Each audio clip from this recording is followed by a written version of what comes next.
Well, now, what I want to do is have a mutual brain-picking session. And I'm going to start the ball rolling by saying why I, as a philosopher, am interested in many things that you are all probably interested in professionally. Basically, what we're going to talk about, I suppose, is the problem of control,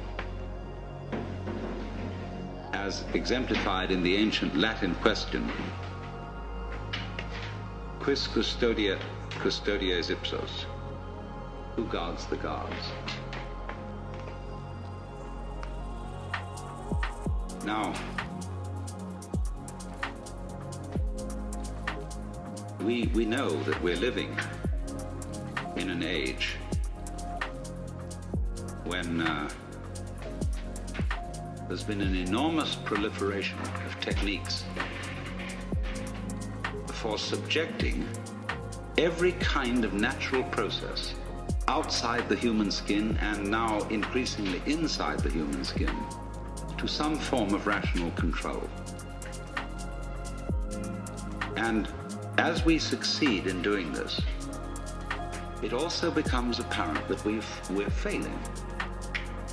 That the process becomes of such a high degree of complexity that we begin to feel that we're standing in our own way.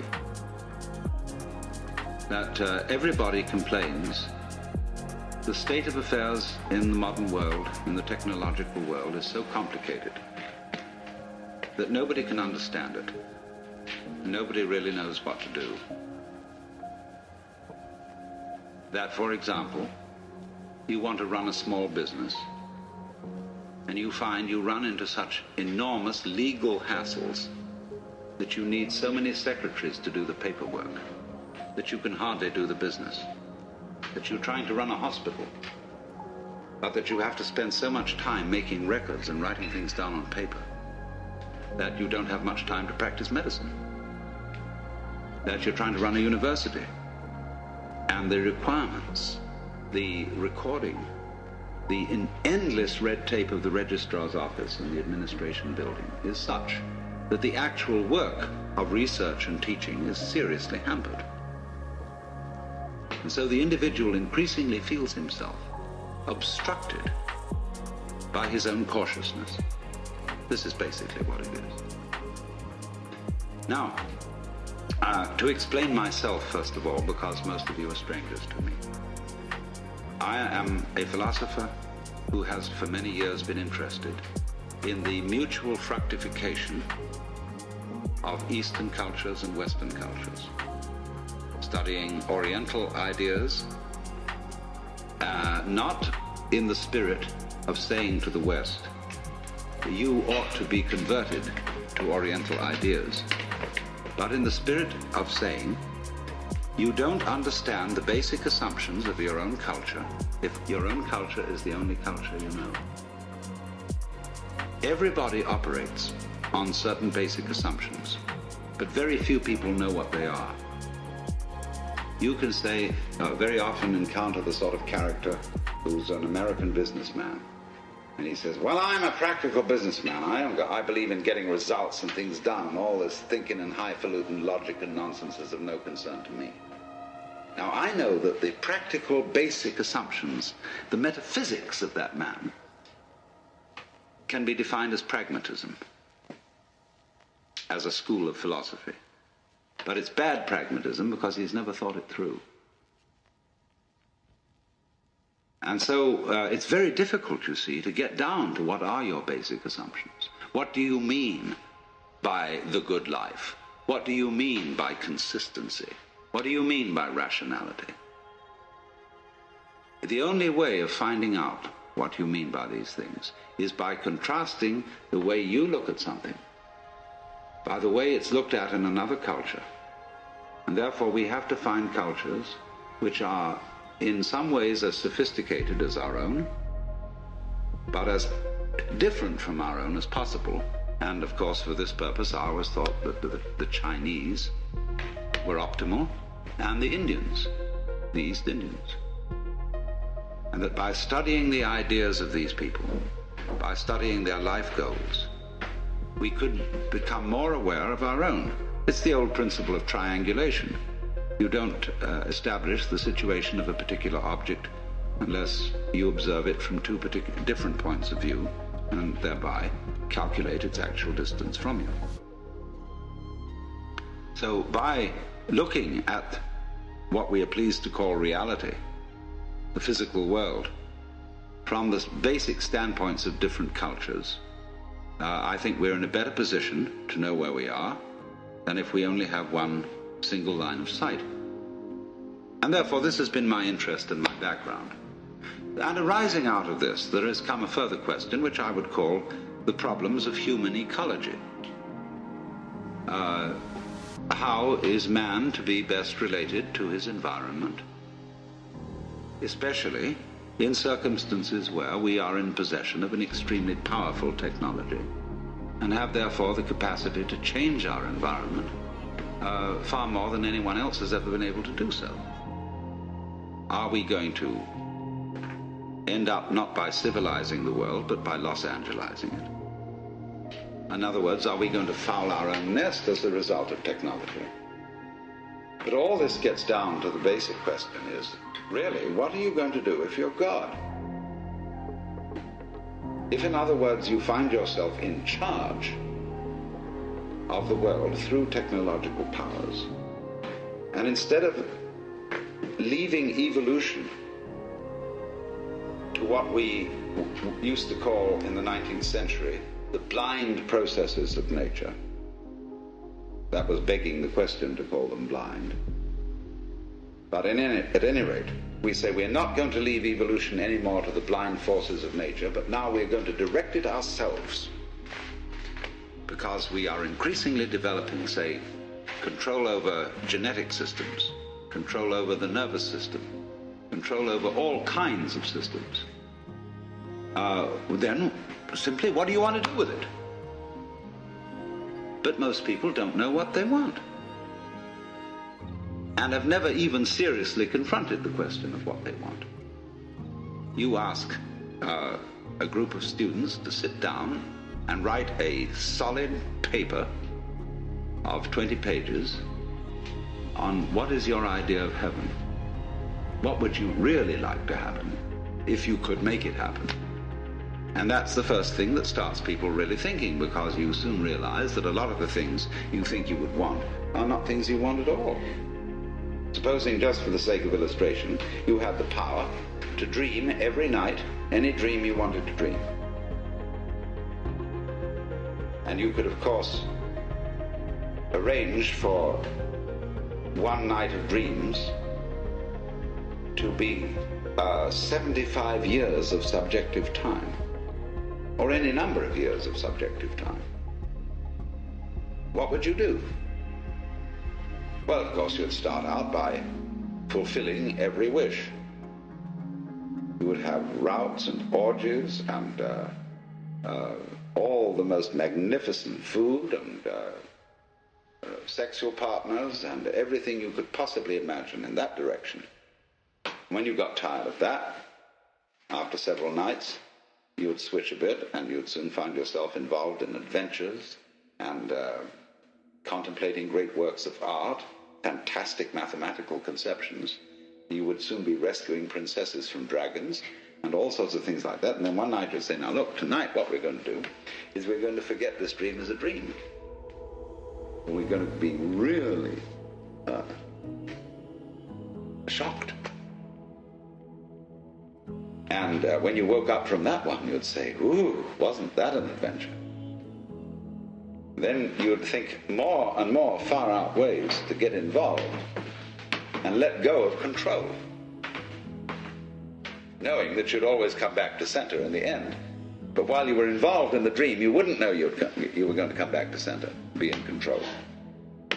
And so eventually you'd be dreaming a dream in which you found yourselves all sitting around in this room, listening to me talking, all involved with the particular life problems which you have. And maybe that's what you're doing.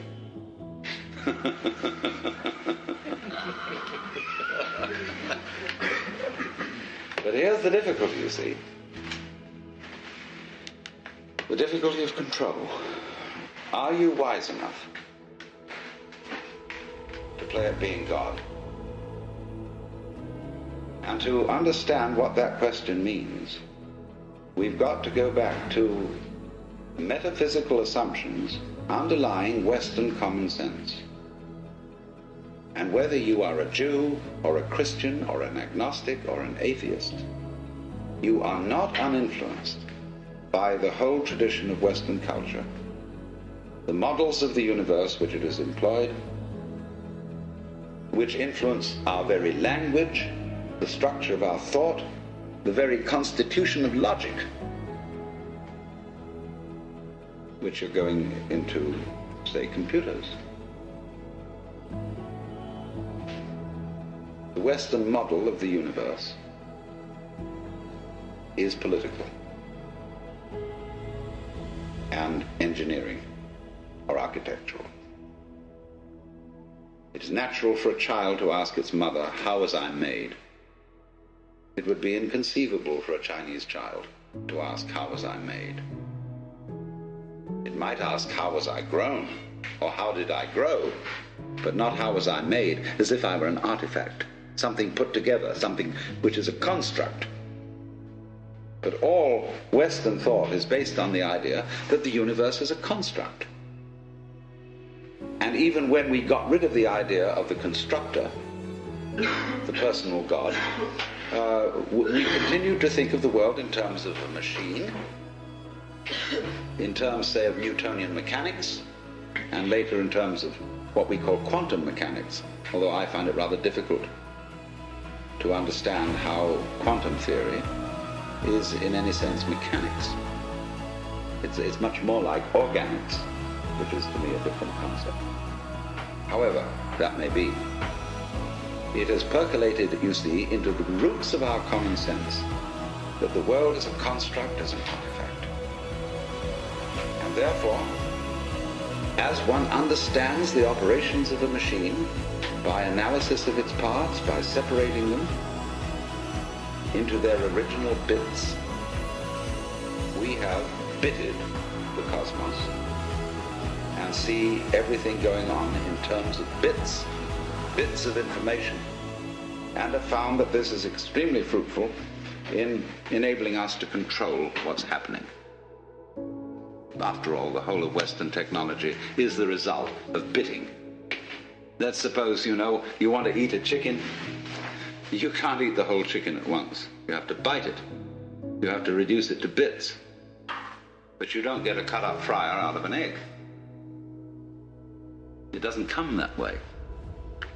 So what has happened is this, that we don't know the origins of all this. It's maybe go back thousands of years. The way we develop the art of thinking, which is essentially calculus, is this. The universe as it comes in nature, the physical universe, is something like a Rorschach blot. It's all wiggles.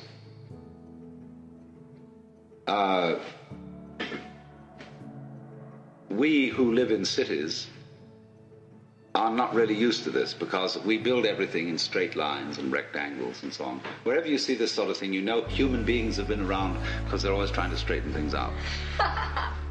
But nature itself is clouds, is water, is the outlines of continents, is mountains, is biological existences, and all of them wiggle. And wiggly things are, to human consciousness, a little bit of a nuisance. Because we want to figure it out. And it is as if, therefore, some ancient fisherman one day held up his net and looked at the world through the net. And he said, "My, just think of that. There I can see the view, and it's and that peak of that mountain is 1, 2, 3, 4, 5, 6 holes across. And the base is 1, 2, 3, 4, 5 holes down. Now I've got its number. See?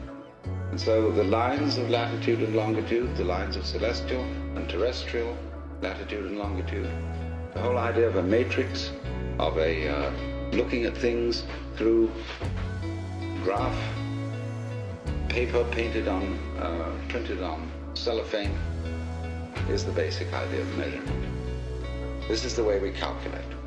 We break down the wiggliness of the world into comprehensible, countable, geometrical units, and thereby figure it and construct it in those terms. And this is so successful up to a point that we can, of course, come to imagine that this is the way the physical world really is. Discrete, discontinuous, full of points. In fact, a mechanism. But I want to just put into your mind the notion that this may be the prejudice of a certain personality type. You see, in the history of philosophy and poetry and art, we always find the interchange of two personality types, which I call Prickles and Goo. The prickly people are advocates of intellectual porcupinism. They want a rigor, they want precise statistics, and they have a certain clipped attitude in their voices, and you know this very well in academic circles, where there are people who are always edgy like that, and they accuse other people of being disgustingly vague and miasmic and mystical. But the vague, miasmic, and mystical people accuse the prickly people of being mere skeletons with no flesh on their bones.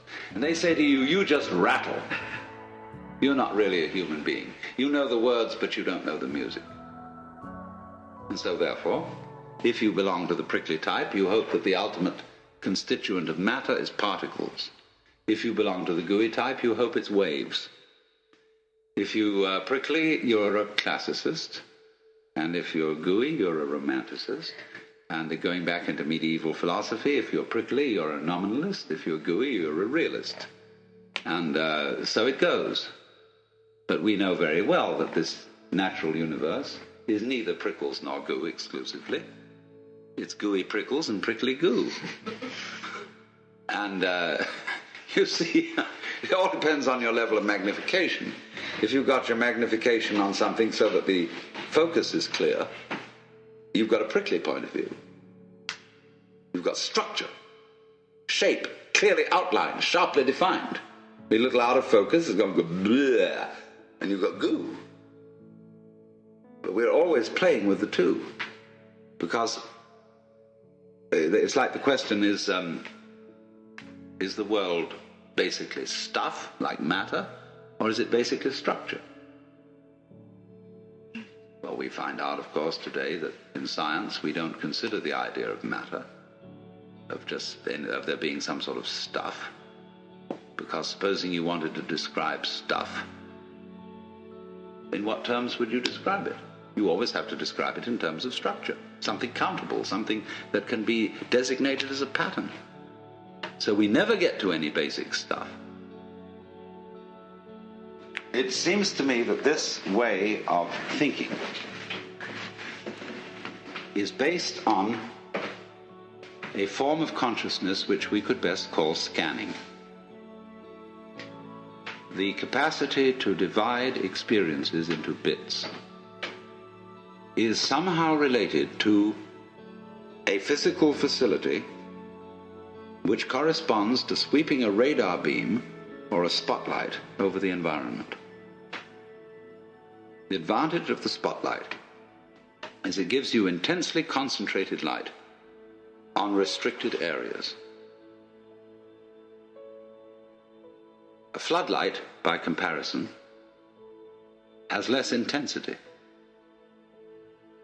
But if you examine, say, this room were in total darkness, and you use the spotlight, very thin beam, and you scanned the room with it, you would have to retain in memory all the areas over which it passed, and then by an additive process, you would make out the contours of the room.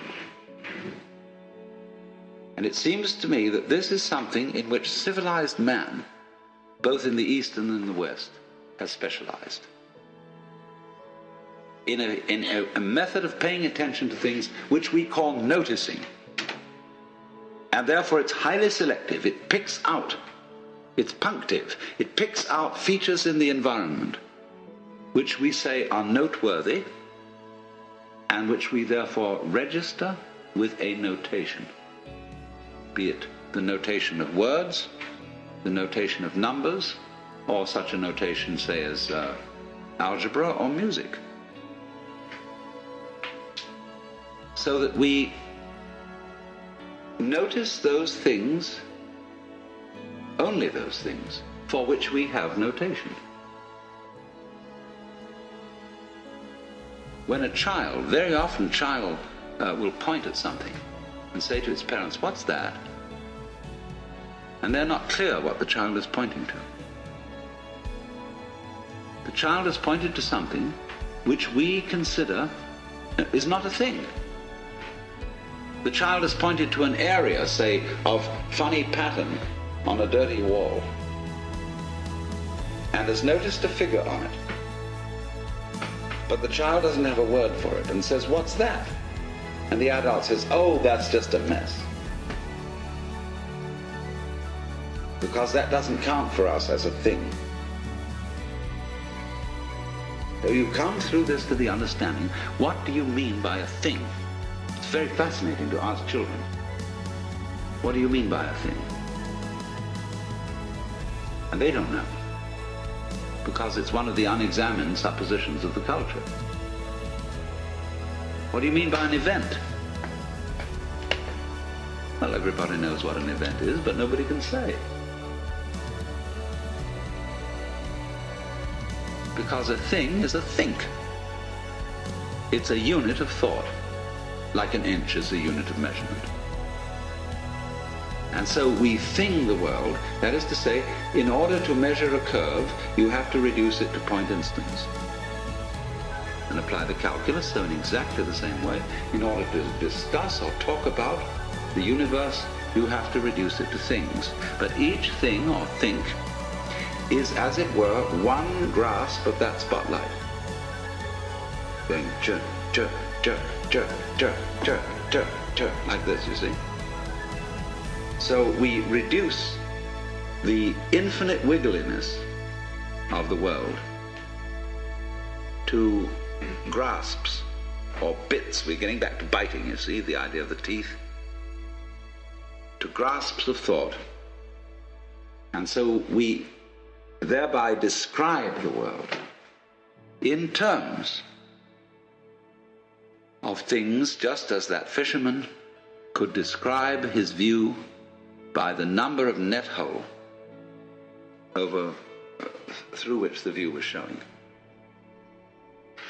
And this has been the immensely and apparently successful enterprise. The Western model of the universe is political and engineering or architectural. And therefore, as one understands the operations of a machine by analysis of its parts, by separating them into their original bits, we have bitted the cosmos and see everything going on in terms of bits of information, and have found that this is extremely fruitful in enabling us to control what's happening. After all, the whole of Western technology is the result of bitting. And so we thing the world, that is to say, in order to measure a curve, you have to reduce it to point instants. And apply the calculus, so in exactly the same way, in order to discuss or talk about the universe, you have to reduce it to things. But each thing or think is, as it were, one grasp of that spotlight. Going jerk, jerk, jerk, jerk, jerk, jerk, jerk, jerk, like this, you see. So we reduce the infinite wiggliness of the world to grasps or bits. We're getting back to biting, you see, the idea of the teeth. To grasps of thought. And so we thereby describe the world in terms of things, just as that fisherman could describe his view by the number of net hole through which the view was showing.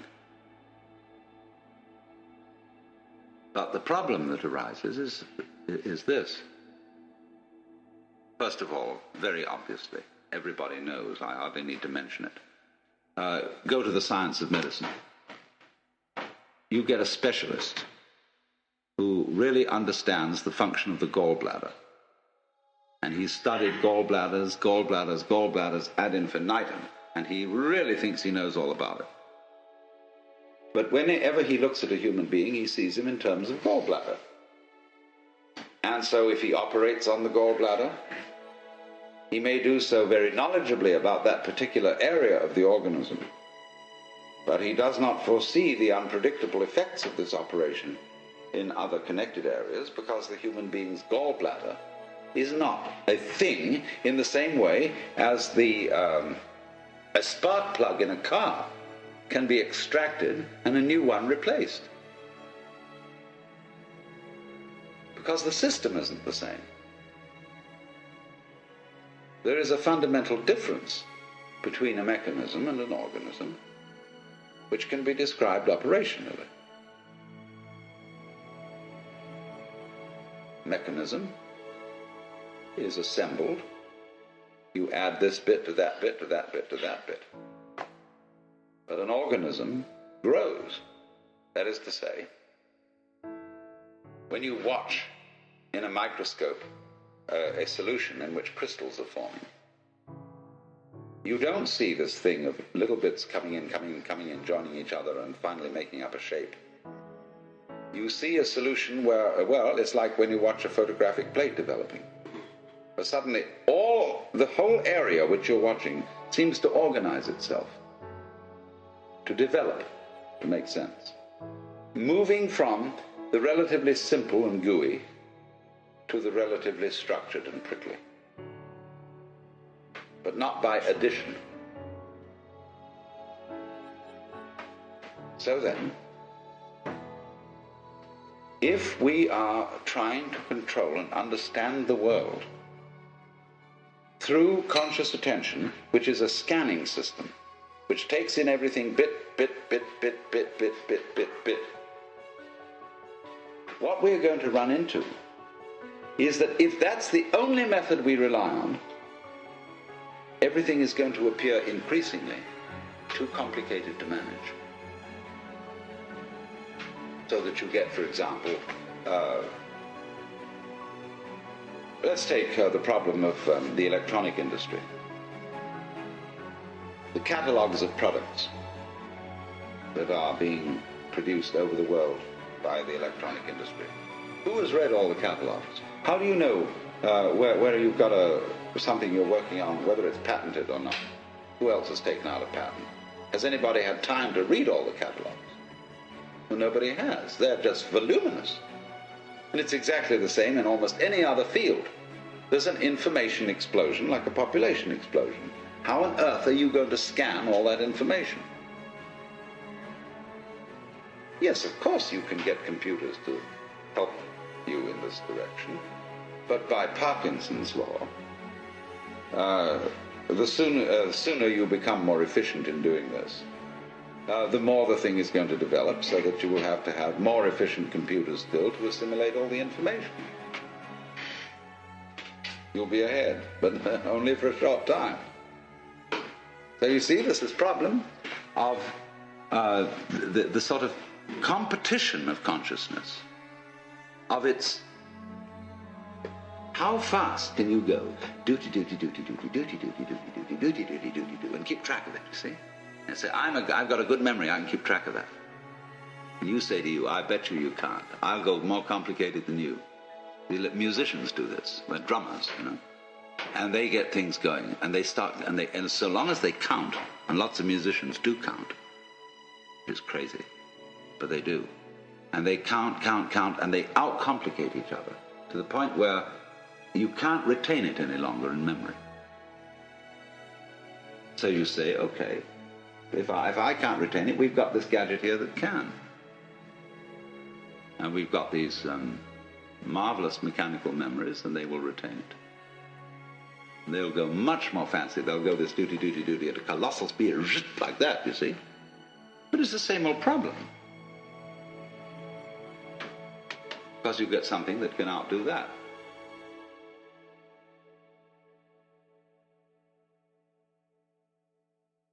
So we end up asking,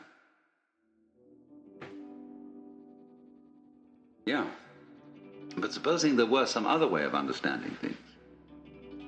Let's go back from the spotlight to the floodlight, to the extraordinary capacity of the human nervous system to comprehend situations instantaneously, without analysis. That is to say, without verbal or numerical symbolism of the situation in order to understand it. I hope you understand what I mean. It's clear. We do that. We have this curious ability of pattern recognition, which the mechanical systems have only in a very primitive way. Xerox have put out a machine which recognizes figures written in almost anyone's handwriting, provided their handwriting is fairly grade school and normal. But a computer has a terrible time trying to recognize the letter A when it's printed in, say, sans serif, Gothic, longhand, or whatever kind of A you may write. The human recognizes instantly this pattern, but the computer is still at a disadvantage here. It seems to lack a kind of capacity I would call field organization, because it's all punctive, it's digital. It is like a newspaper photograph, you know, which when you look at it under a microscope is all dots. Now, so the problem is this.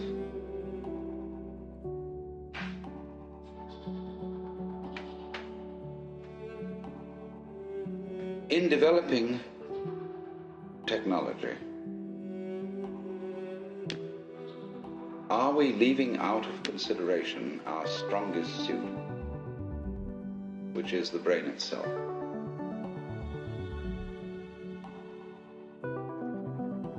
See, we are at a situation where the brain is still not really worked out by even the most competent neurologists.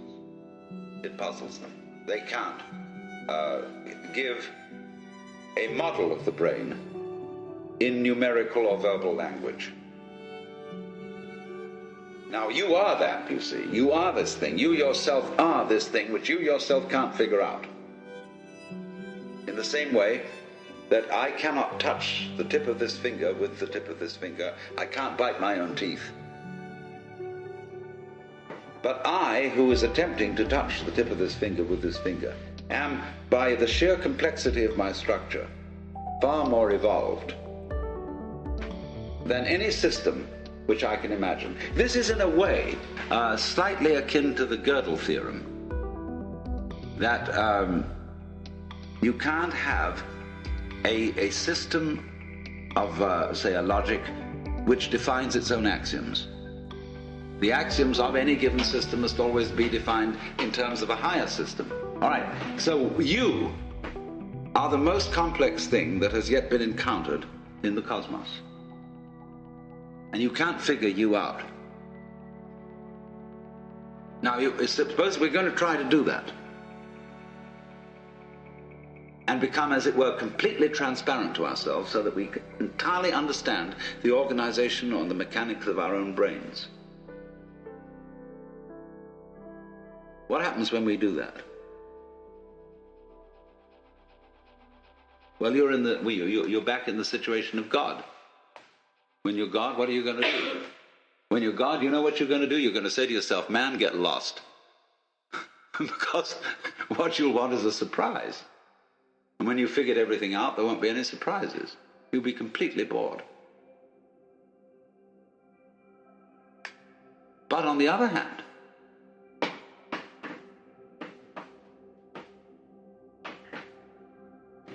A person, I would say, who is really functioning completely is basically a person who trusts his own brains and permits his brain to operate at a more optimal level. In other words, he knows how to think things out, but he makes his best discoveries without thinking. In other words, you all know very well the processes of creative invention. You've got a problem, you think it over, and you can't find out any answer to it because the digital system of thinking is too simple, too clumsy to deal with it. It's more complex. There are more variables than can be kept in mind at one time. So you say, I'll sleep on it. Or you go to the Institute of Advanced Studies at Princeton, Behavioral Sciences at Stanford, where they pay you to goof off, which is highly excellent idea. And you moon around, and you've got a blackboard, and you look out the window and pick your nose, and so on. And your brain eventually hands you the solution to the problem. And you immediately, because you have technical knowledge, you recognize that's a solution. But then, naturally, you go back and check it. And you work the bit-by-bit form of thinking on it and see, now, does it come out in those terms? And if it does, everybody will agree with you, yes, that's the answer. But if it doesn't come out in those terms, they won't agree with you. Because you haven't subjected it to the socially acceptable, traditional form of analyzing knowledge. But here's the problem. It takes an awful long time to check these things out. It takes an awful long time to arrive at the solution which you got, like that, by a purely calculative process. Most of the situations of life are such that they don't wait for us to make up our minds. So that an enormous amount of carefully worked out scientific knowledge is trivial. All very well, very finely worked out, but much too late. Because life comes at you from all sides, all over, everywhere at once. And the only thing you've got to deal with that is the thing inside here, in the skull. Now, I'm not saying this to put down all this marvelous work of calculation, brought to immense sophistication electronically and so on. Not at all, because actually you people are the first people to understand the limitations of your own kind of knowledge.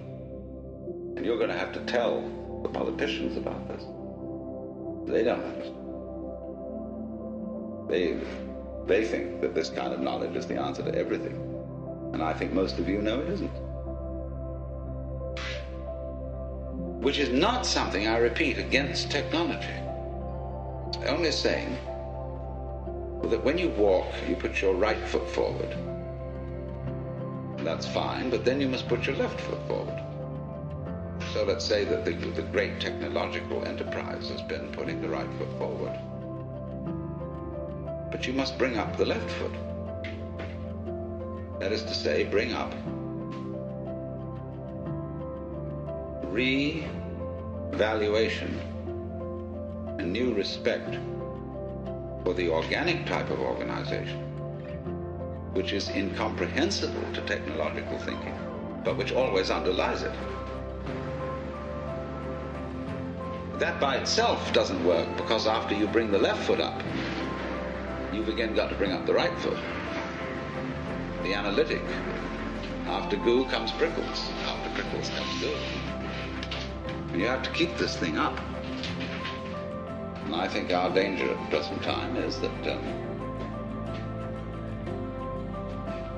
we are so heady, so delighted with the results of Prickles, that we've got to let back a little bit of goo into the system. Well, now, what we've got to try and do is, I think, to work out a way of making the brain itself more efficient. And this is the thing that civilized education has neglected. Lynn White, I have to quote him again, used to say that the academic world today only values three kinds of intelligence: verbal intelligence, mnemonic intelligence, in other words, good at remembering, and computational intelligence. That it entirely neglects kinesthetic intelligence, social intelligence, and he had at least 7 kinds of intelligence. I forget what they all were. But it is this extraordinary capacity of the neural organization, say, to engage in pattern recognition and in solving instantly certain complex problems without knowing how it does it. The trouble is, when you do something you don't know how to do, you've got a non-repeatable experiment, in a certain sense. In other words, you can't explain to someone else how to put it together. But you can do it like you can open and close your hand without any knowledge of physiology. Do it every time. Whoops, I don't know how I do it. I just do it, you see.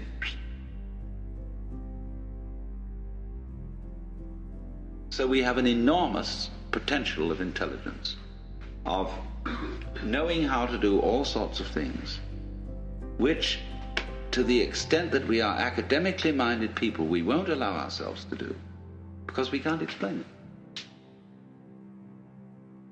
You know, for example, there's a way of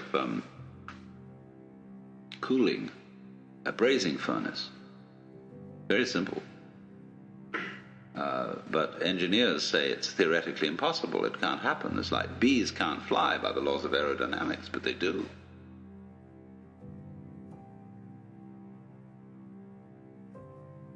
So the rather practical issue I come to is this, that technology, if it relies exclusively on linear thinking, is going to destroy the environment.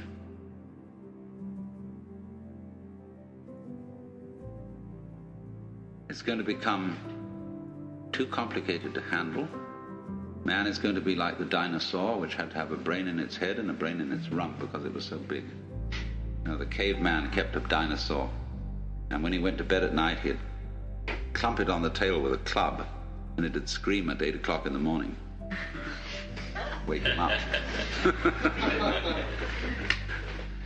And it seems to me we're getting into that kind of saurian situation with our technology, which is going to lead us to extinction. So the question is, are we going to foul things up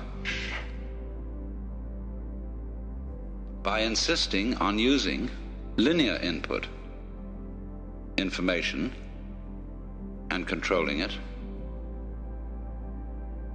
as the dominant tool of controlling the world?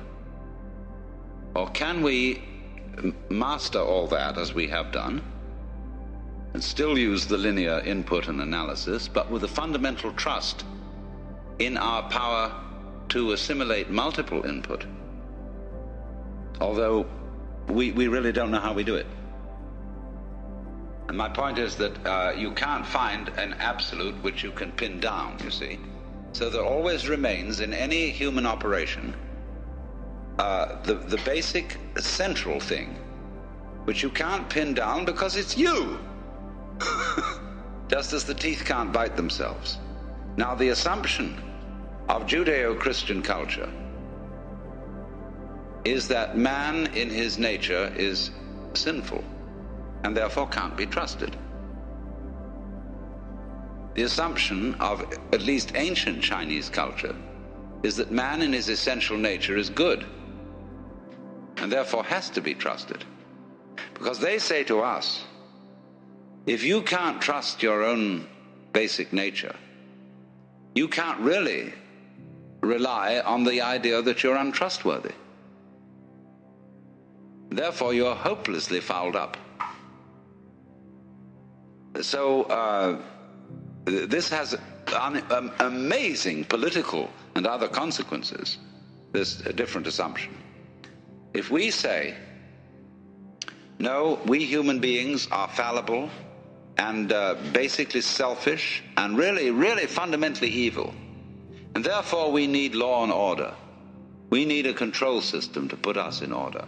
We thereby project these control systems into the church or into the police or into somebody who are really ourselves disguised. See, it's like daylight saving time.